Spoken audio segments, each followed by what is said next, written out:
Welcome back, everyone, to the NYPCC Cafe. I really hope you all brought your coffee mugs to have a nice, beautiful conversation with us. I know my little guys in the back, they're actually preparing mine. Can I get a dark, no sugar?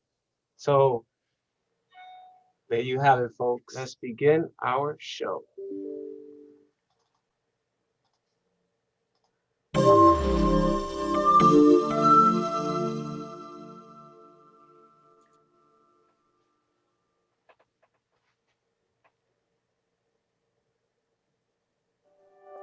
It wasn't like it hit me all at once.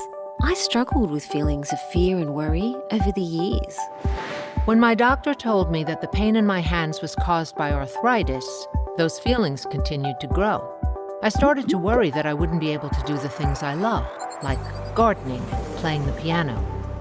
I started having panic attacks and feeling like I couldn't breathe.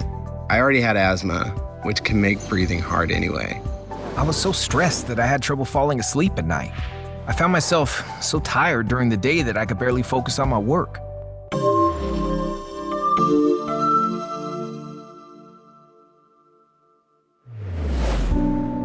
It never occurred to me that mental health and physical health were so closely connected. I guess because you go to different kinds of health professionals for help. But I saw a news story that made me realize we really shouldn't think of them as two different kinds of health.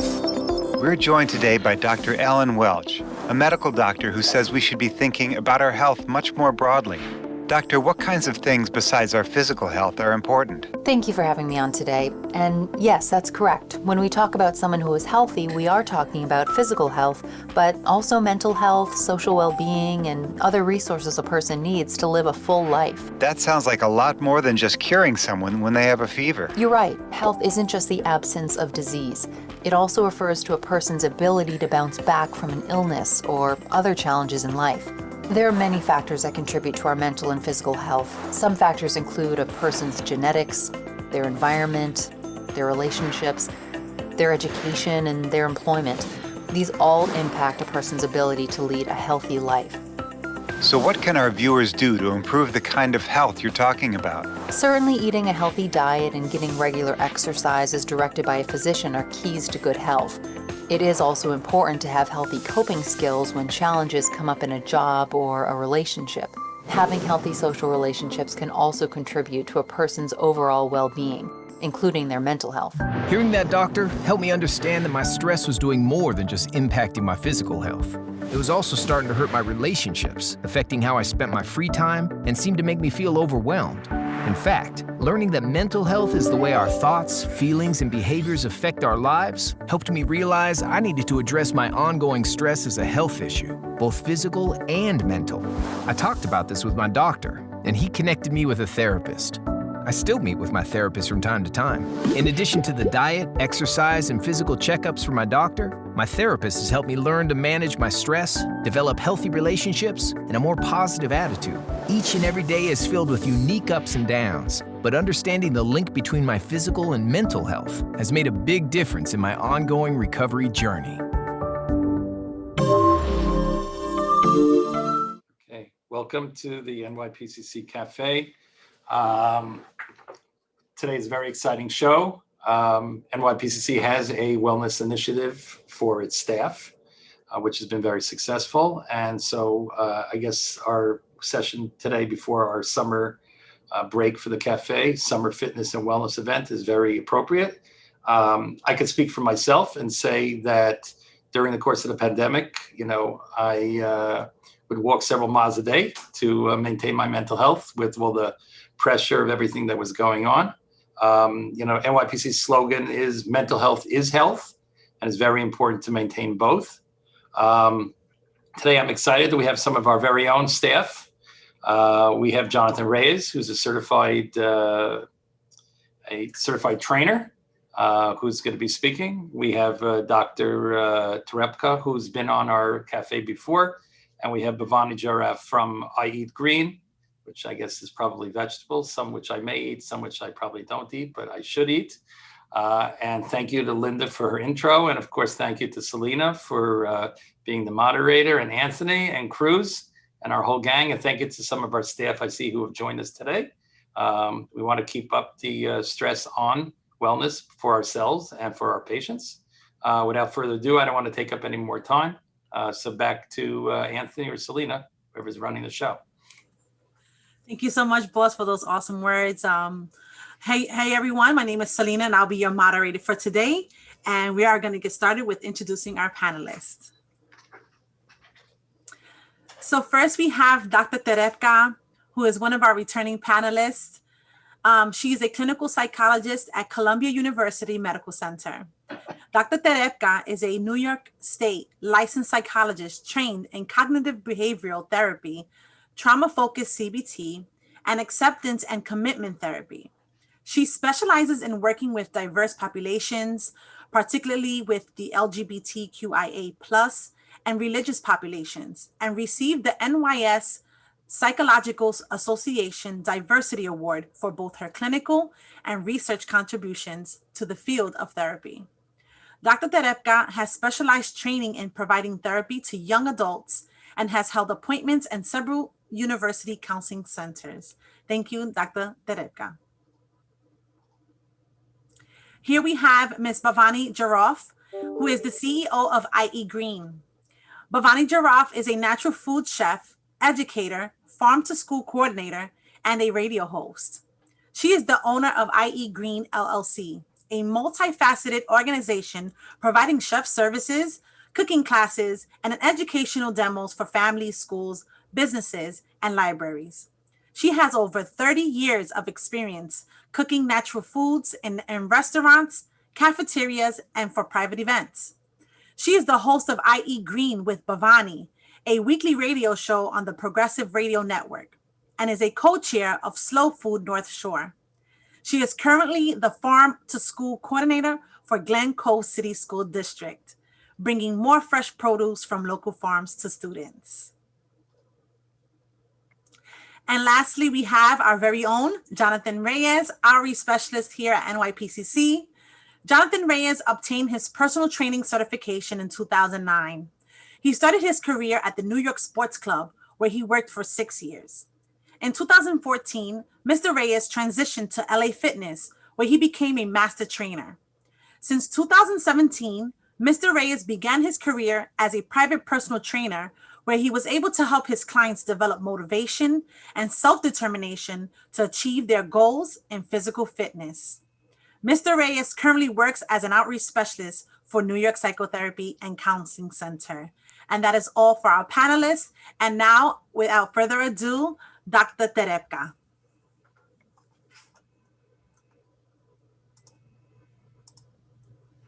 Hi, thank you for the warm welcome. Yes, we're super excited to have the wellness event, and I'll start it off really by talking about the mind component, right? And then we'll definitely have the body component, which includes nutrition and fitness. So if I can just start by sharing my screen. Okay. Is this an okay view for you all? Okay, great. So part of our work during this entire summer is going to be getting adjusted to the thought of returning back to work, right? And I'll talk a little bit about the challenges and opportunities. Some discussion points, some things that we'll go over today is, first and foremost, why was COVID traumatic? Why was it so hard for us, more than we even understood, right? We'll talk about different types of anxiety that the mental health field is expecting coming down the line, and quite honestly, already experiencing. And we'll also talk about the opportunities, because in addition to the challenges that we've experienced and are going to continue to experience, there are opportunities for wellness, and we want to focus on those. So I have a little QR code here. Let me move this aside. I have a QR code here. So if you take up your phone and just open up the camera, you will be able to, it'll take you to a link, and you'll be able to answer a short little quiz, if you will, a little poll. So the question asks, what has been the greatest challenge for you during COVID? And part of the reason why I wanted to have you engage in this is because I want you to remember you are not alone. I know that's been overstated in some ways, but let that sink in. You are not alone during this. COVID has been traumatizing to many of us in many different ways. So let's see if we can get some things on the polling board of why COVID has been traumatic. Selena, is that working when you try it? It is, great. So we should have it up. Come on.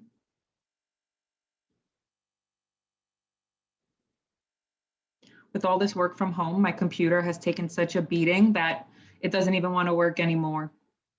Okay, so we've got isolation being a huge challenge, physical social distance, or even socializing physically, I should say, right? So the idea of meeting people again and how scary that can be, a lack of activity. Thank goodness Jonathan is here. He's about to bring it.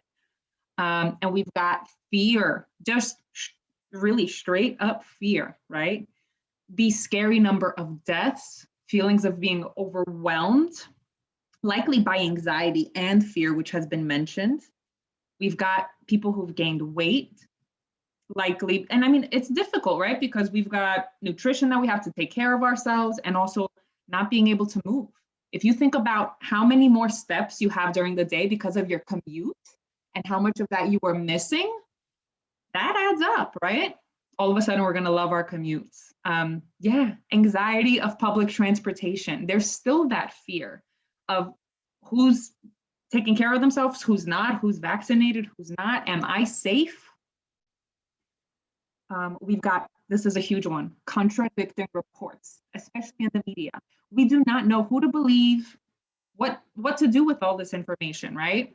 So take a look and notice how many commonalities we have here. A lot of anxiety, a lot of confusion, and even physical wellness detriments. So I'm going to take some time to talk about why, it's very concretely, why COVID has been traumatic. And you all mentioned some of that, but there's additional ones that maybe you haven't thought about. So first and foremost, during COVID, we could not predict what was going to happen. Everybody was thinking, oh, this will last for a week. Oh, we'll be back in September. Oh, things will be good by after flu season. And yet we are still here.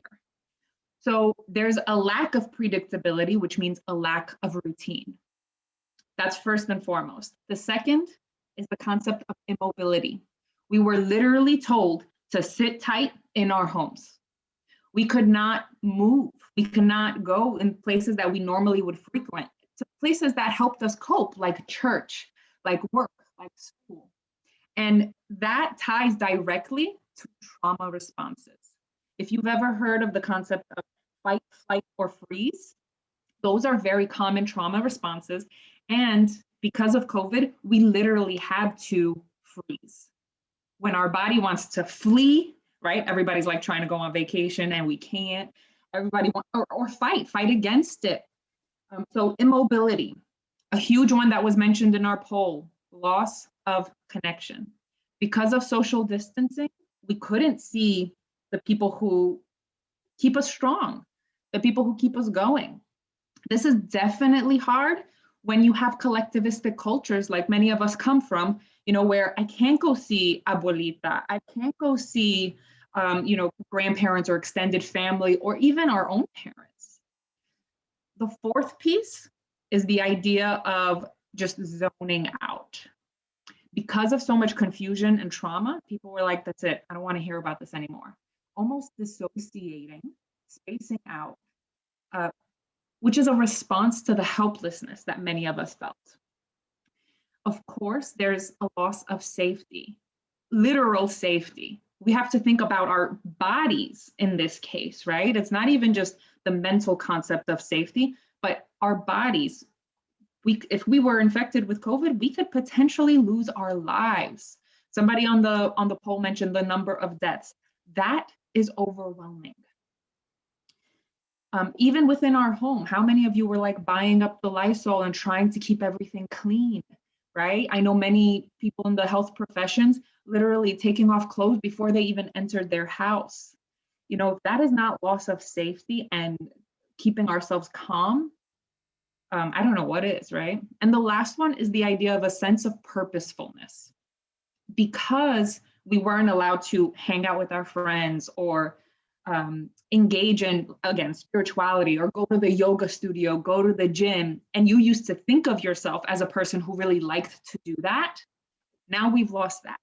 Now we're a couch potato, right? Or now, or I mean, perhaps we had the boss, as everybody seems to refer to him so affectionately, he became a walker, walking many miles.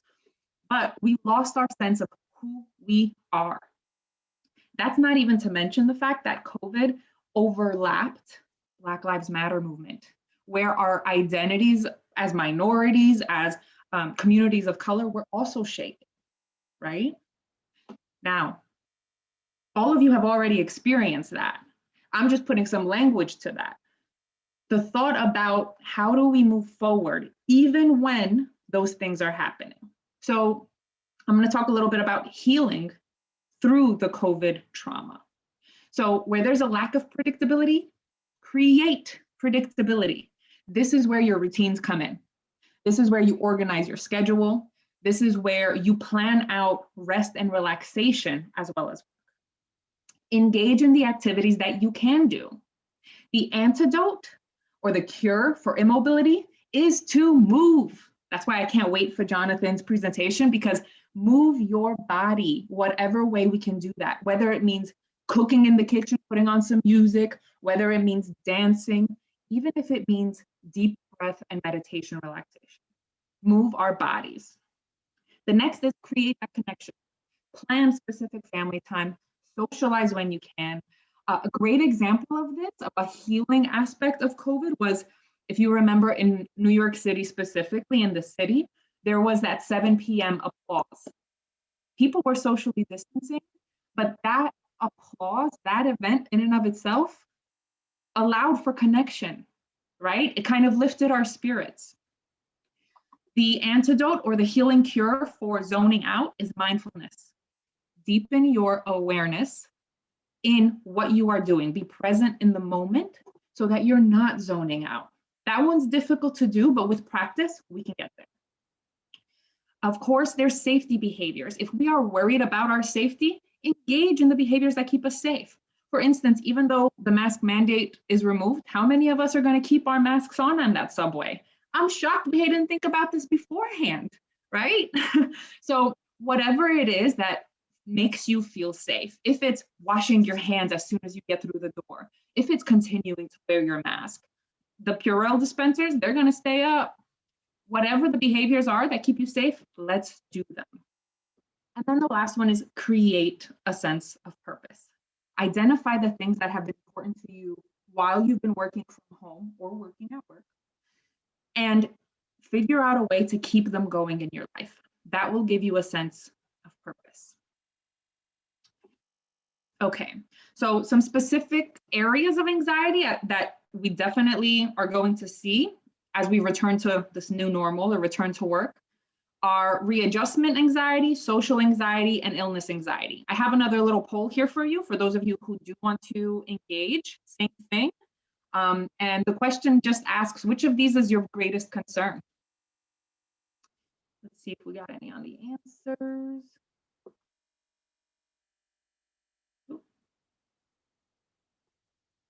Okay, question should be up.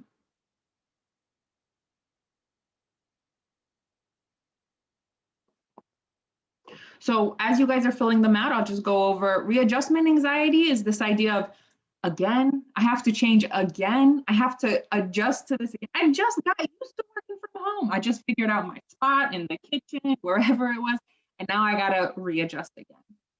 So that aspect, we've got social anxiety, the thought about how are others gonna perceive me when I go back? What if I'm not vaccinated and people are judging me for that? Or what if I've gained some weight? What if I've lost some weight? What will people think about me? And what's it going to be like to be in a large group again? And the last one, of course, is illness anxiety. COVID is not gone. We see new strains coming out. We are still worried about our safety. Any of these coming up? Let's see. Oh, we don't have a poll here, but that's okay. Selena, not for me if it was working. It worked for me.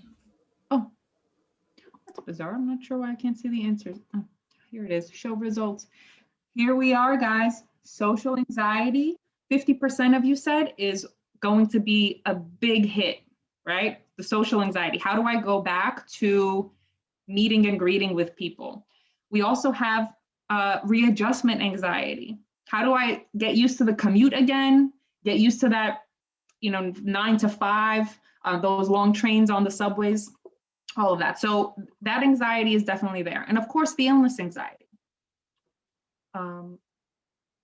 Okay, so moving more into our healing circle, what I encourage everybody I work with to remember is that be compassionate. This is a time of change again, and you need to be kinder to yourself to allow yourself to readjust. Not only that, but although we're focused on going back to work, that's a tiny part of your overall wellness. And so keep that in mind, because there are ways that you can collect wellness. You can collect more positive things in your life, like the physical health, like the social aspects, the spiritual pieces. How do we amp those up to be able to balance out the occupational stress? So lastly, just some tips as we go in, check-ins. Check-ins, and I'm not talking about like a checkup like with the doctor where you wait, 45 minutes or maybe 2 hours sometimes, and then the doctor talks to you 5 minutes. I'm not talking about that. I'm talking about regular, everyday check-ins with yourself. So back to the basics. Are you eating lunch? Are you hydrating? Are you going to the bathroom? How are you feeling in terms of stress and anxiety?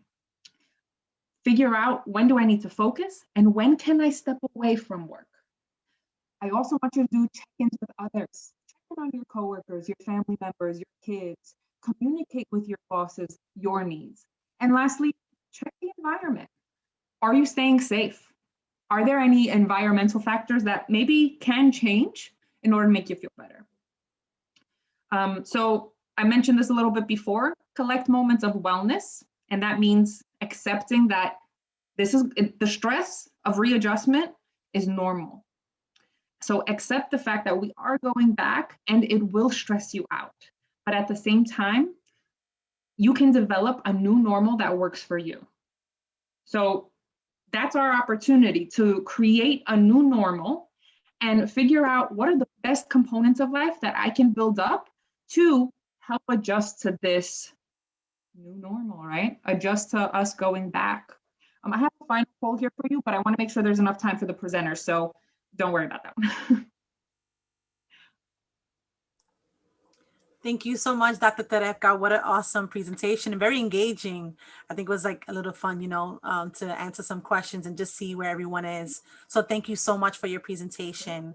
And for anyone who has any questions for Dr. Terepka, please feel free to begin putting them in the chat box, and we will address all questions at the end of everyone's presentation. Thank you so much, Dr. Terepka.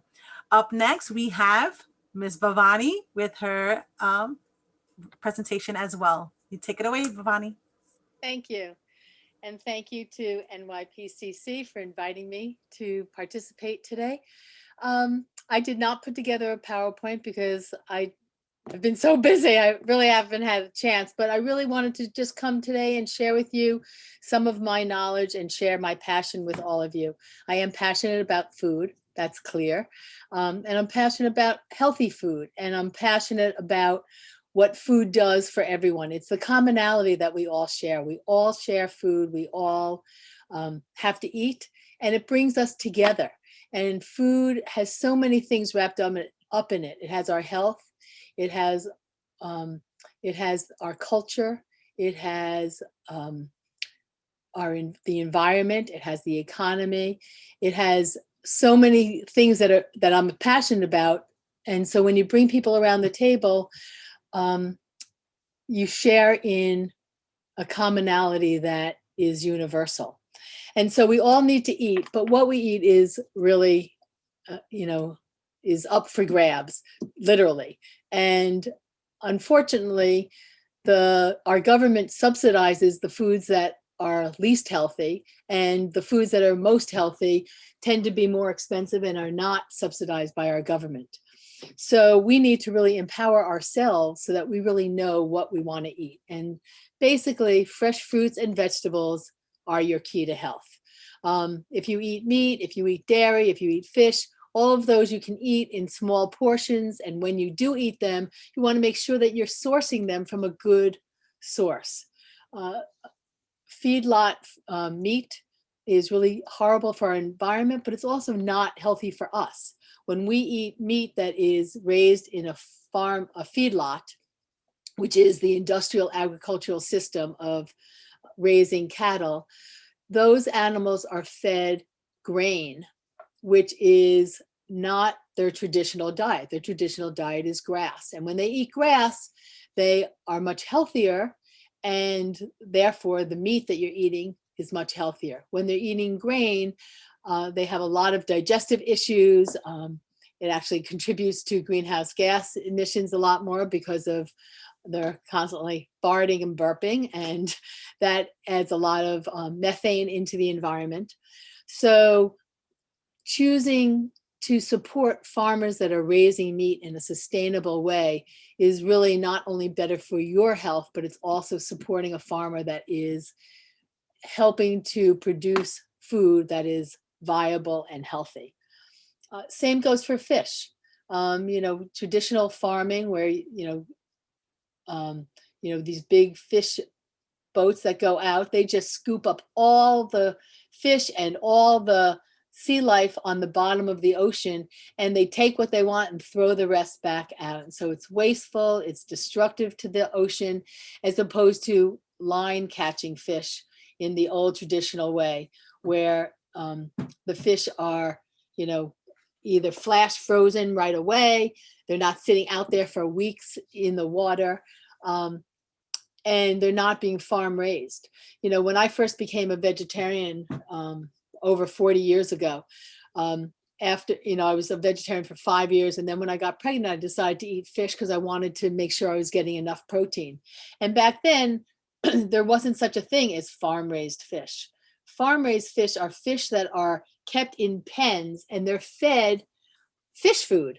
And there's a great TEDx presentation by Dan Barber, who's the chef at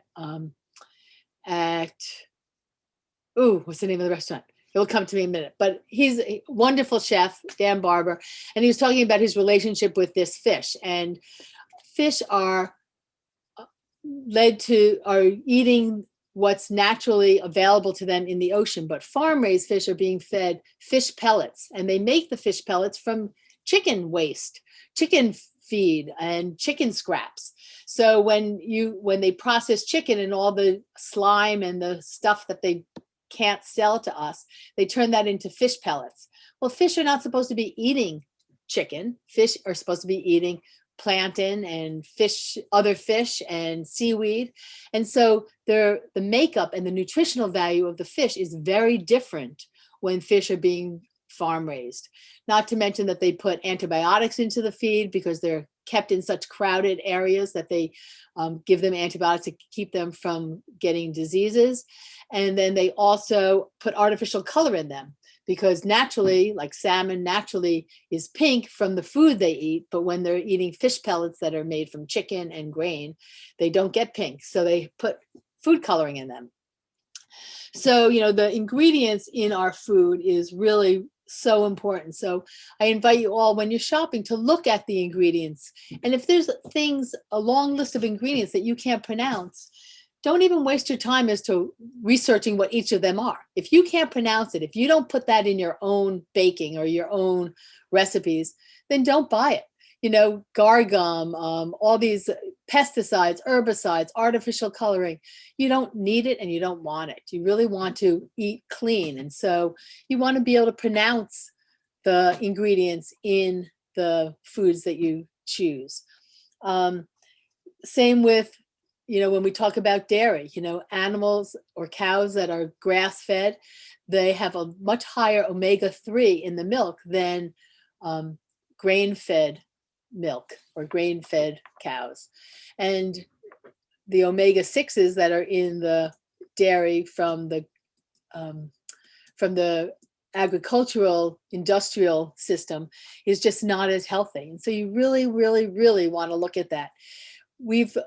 This year during COVID, school lunches have been free, which has been a really wonderful thing. And for those of us that have been involved in food and eating healthy, we've been pushing for universal free lunch for years. And this year, because of COVID, they've really expanded the lunch program to include more children. And it's really proven to be, a wonderful asset. So many kids are food insecure and don't have enough food to eat, and they're eating the wrong kinds of food. And so my job as a farm to school coordinator, although it's been on hold since COVID, has been to introduce more vegetables into the school lunch program, to encourage kids to eat more vegetables that they're not used to.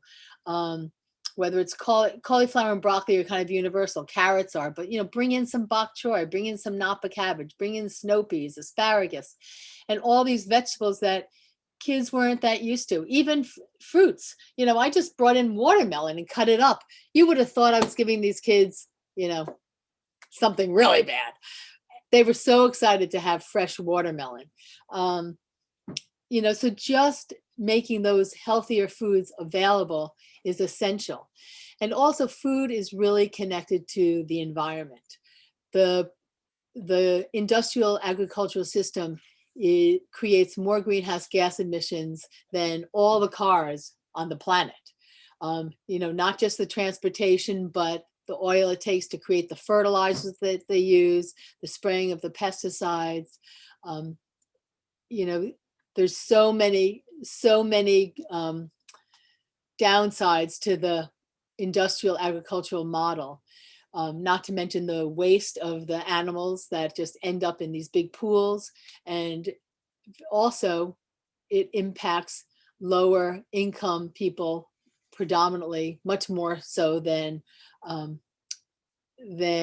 wealthier, more affluent neighborhoods, because where they put these feedlots are usually in areas where people not as wealthy are living. And so the impact, the smell, the toxicity impacts those communities more. We have seen with COVID how having a healthy diet and coming into the environment already healthy, your outcome, if you do get COVID, is much better than if you are not healthy. Diabetes, obesity, heart disease, these are all chronic food-related diseases that are preventable. And so the food you choose really has an impact on your health. And diabetes, which used to, I'm talking about type 2 diabetes, used to be an adult onset disease. Well, now we're seeing children with diabetes, and that used to not be the case. They're also saying that children born today will have a shorter lifespan than their parents, which has also not been traditional. And so we really need to take a look at the foods people are eating and the impact that it has on our environment. And I invite you all to check out recipes that I have on my website, ieatgreen.com. Every week I share a recipe on my radio show where I interview somebody involved in food or the environment or health. I've interviewed numerous doctors, heart disease doctors, who promote a plant-based diet. Plant-based diet has been proven to be a really healthy diet. We're led to believe we need all this protein, but if you ask a doctor, most doctors in this country will say they have never seen any patient with a protein deficiency. It just doesn't happen in this country. We get plenty of protein. Even vegetables have protein. So you don't really have to worry about protein. Like I mentioned, when I became pregnant, I started to eat fish because I was so worried I wouldn't have enough protein. And protein is, not something that you really have to worry about in this country. You get plenty of it. And I also am a Waldorf teacher, or, trained to be a Waldorf teacher. And Rudolf Steiner, the founder of Waldorf Education, used to talk about how vegetables not only have protein, but when you eat more vegetables, you're exercising your organs. When you eat meat, it promotes sluggish organs. Your organs don't have to work very hard to extract the protein because it's just so readily available. Whereas if you're eating vegetables, your body, all your organs have to work much harder to extract that protein. And that's like exercising your organs. So I really enjoyed that philosophy and image, basically, and have been on a plant-based diet now for a few years, and have really, I'm really enjoying it. It gives me more energy. I'm out in my garden growing my vegetables, and I'm just loving it. And so that's pretty much all I wanted to share with you. If any of you have questions, you can always reach out to me. My first name is Bhavani, BHAVANI, at iegreen.com.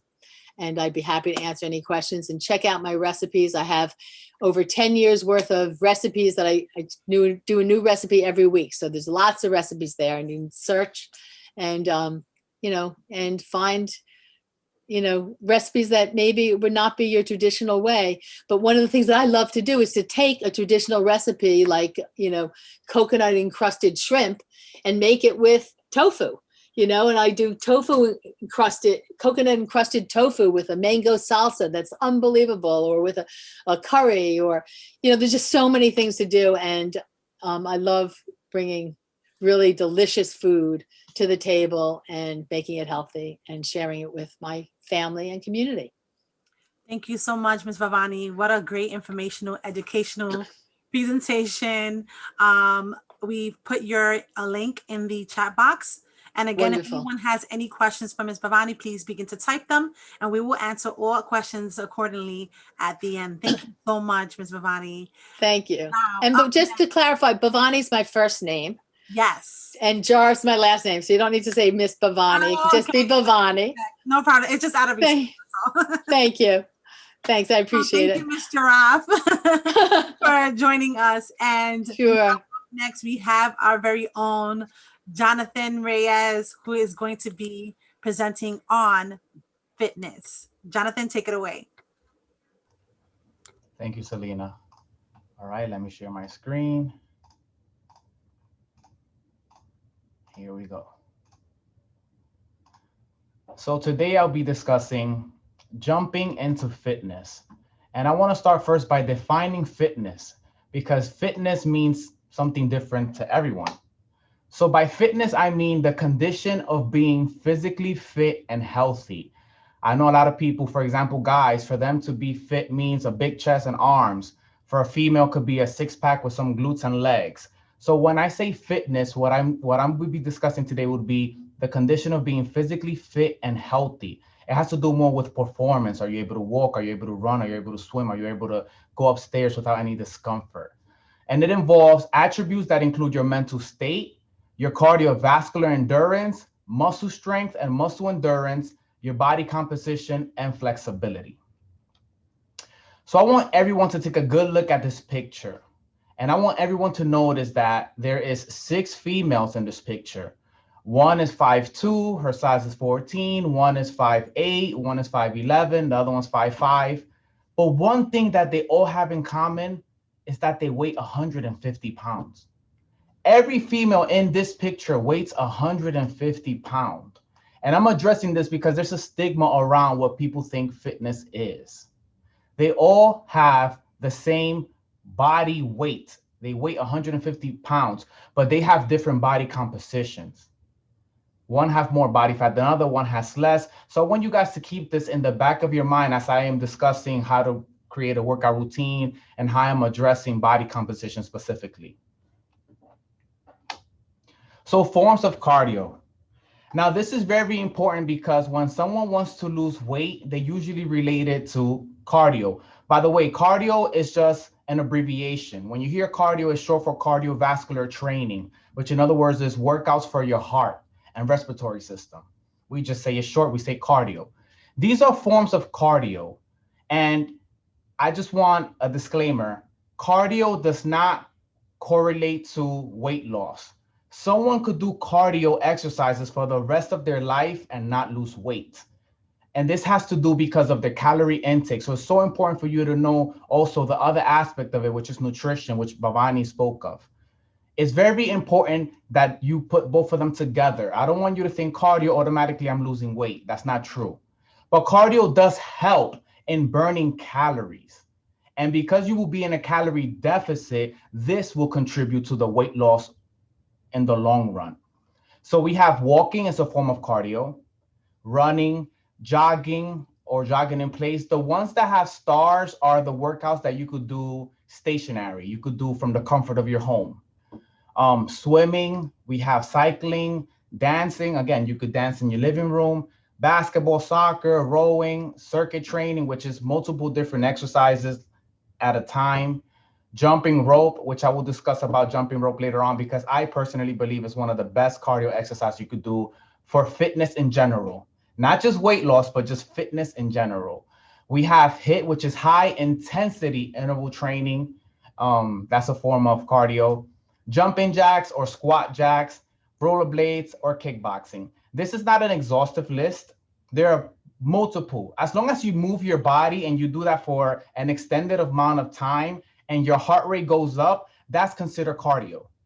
I don't want you guys to, when you think cardio, is either running or doing an elliptical machine. Cardio could be anything that involves movement. You got to move your body.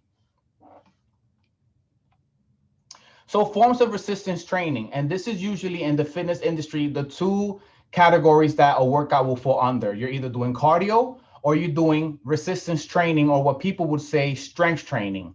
And you could do that with your own body weight, which we call that calisthenics, or you could do that with other external weights like free weights or machines. And usually you have to use a body part. So it'll be your chest, your back, your shoulders, your arms, your biceps, your triceps, your quads, hamstrings, calves, and glutes. So resistance training, I'm going to define it again as well. It involves the performance of physical exercises which are designed to improve strength and endurance. They can also be used for muscle building and weight loss. Yes. So when it comes to weight loss or weight gain, a big portion is your nutrition. How much calories are you eating, or how much calorie you are at a deficit at the end of the day that your body would have to use body fat, or what we call stored energy, from. And this is very important to understand, because to lose a pound, you have to burn 3,500 calories. So for example, a trainer would say, if you eat 500 calories less every single day from Monday through Sunday, by next Monday, you would lose a pound. And that's not including your metabolic rate or any movement. That's just the science there. Obviously, you could eat 500 calories less and be sedentary like I am now, work 8 hours a day, and you may lose a pound. But if you work in a high intensity job where you're walking, where you're lifting, where you're moving, you may burn more, even though you haven't changed your diet. So like I said, forms of resistance training, calisthenics, those include the push-ups with your own body weight, the pull-ups, the dips, the burpees, which are considered squats and a push-up together, lunges, sit-up crunches, and planks. I personally like to start someone in a workout routine with calisthenics, because if you're struggling to do any type of exercise or physical activity with your own body weight, you shouldn't be adding external weights.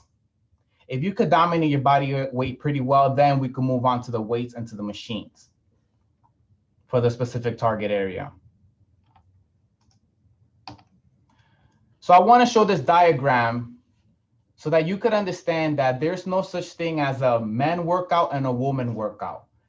We both, man and woman, have the same muscle fibers.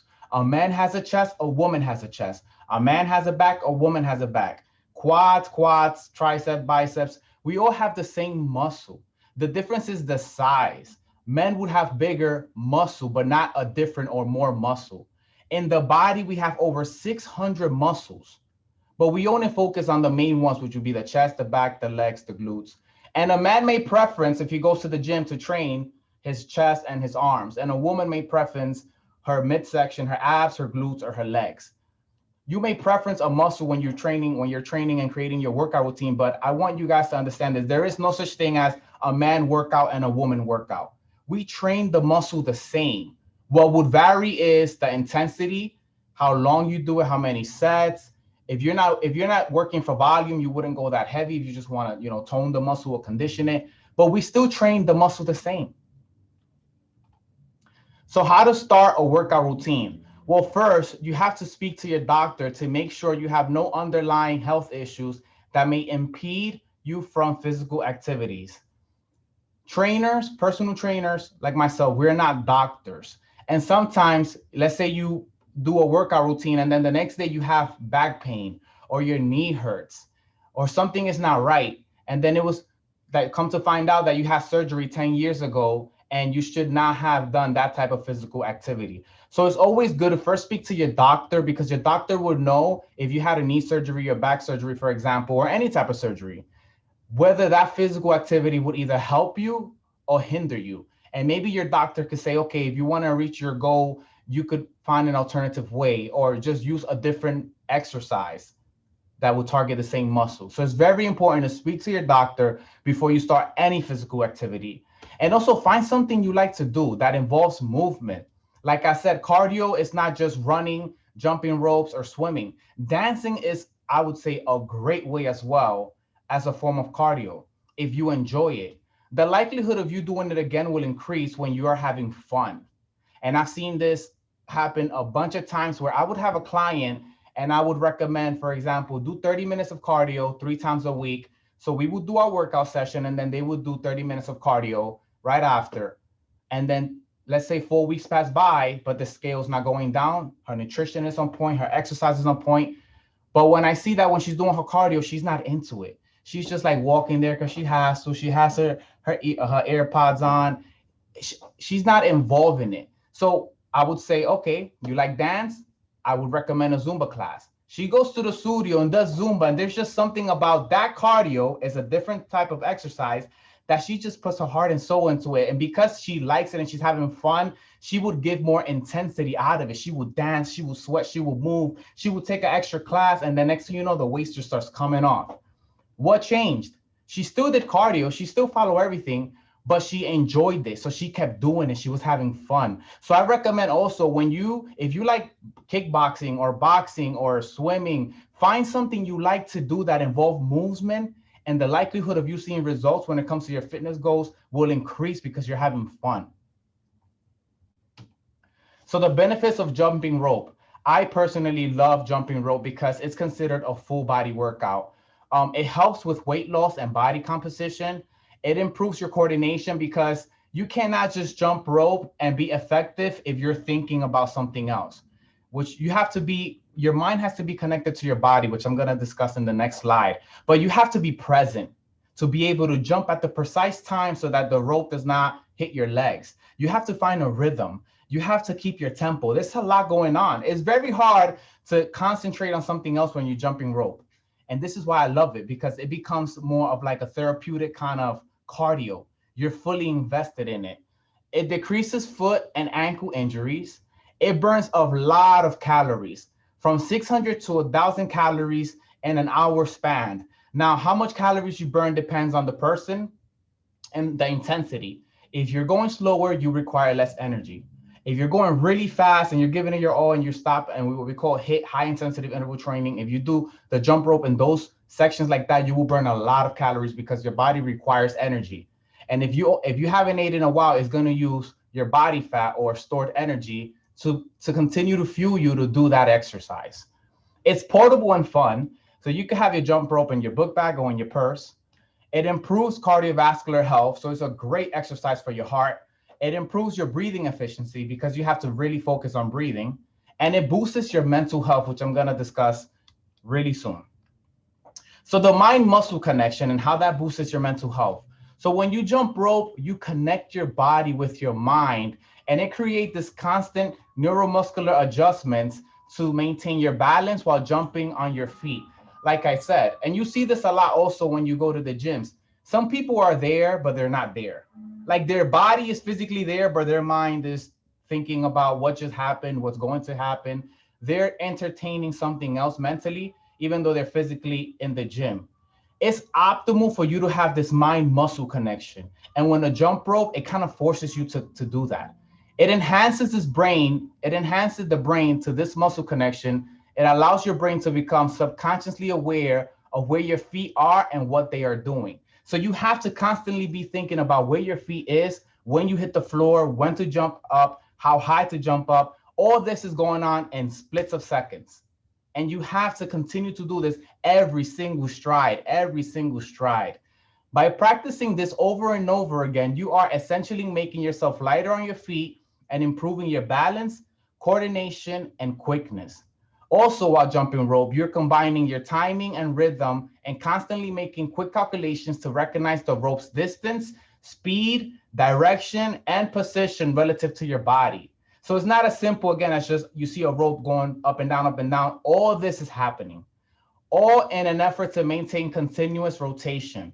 You can challenge yourself with a jump rope by changing your speed, jump strategy, or even performing tricks. And this is why I personally like jumping ropes, because to me, it's the challenge of maybe I pick a song that's really fast and I want to stay to the tempo. And that's challenging because not only am I jumping rope, but I want to maintain that speed, which requires more effort, more attention and awareness from me, which overall makes me burn more calories. And it's a great benefit when it comes to boosting your mental health as your physical.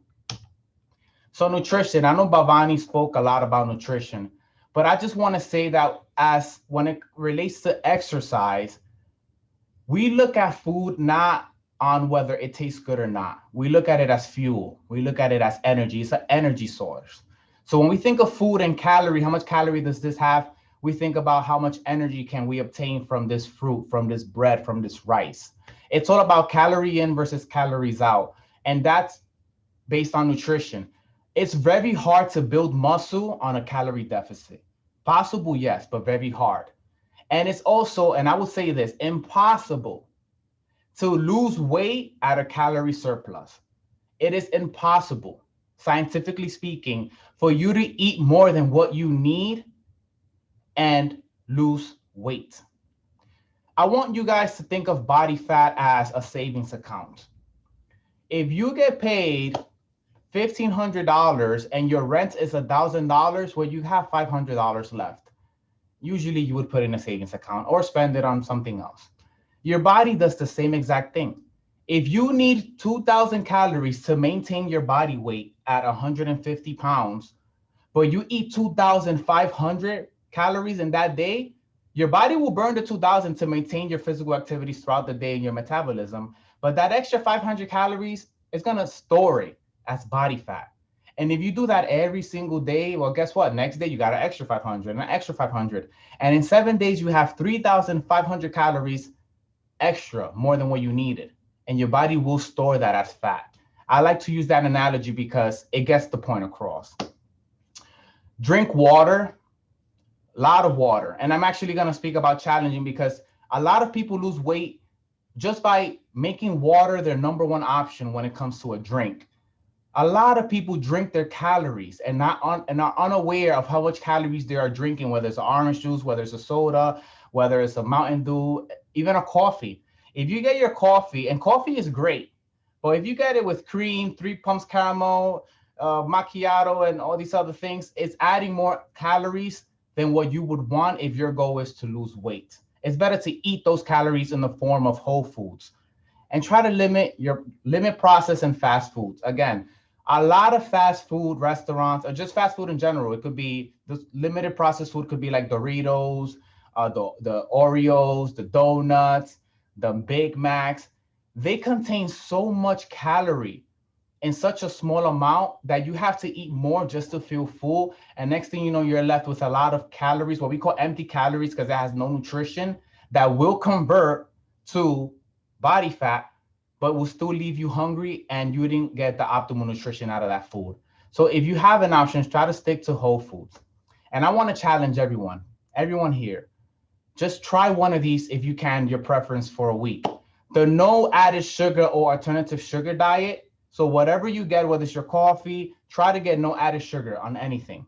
Only drink water as your drink option, like I spoke about. Walk 30 minutes a day. I know it sounds simple, but walk it. It will make, the little things make a huge difference.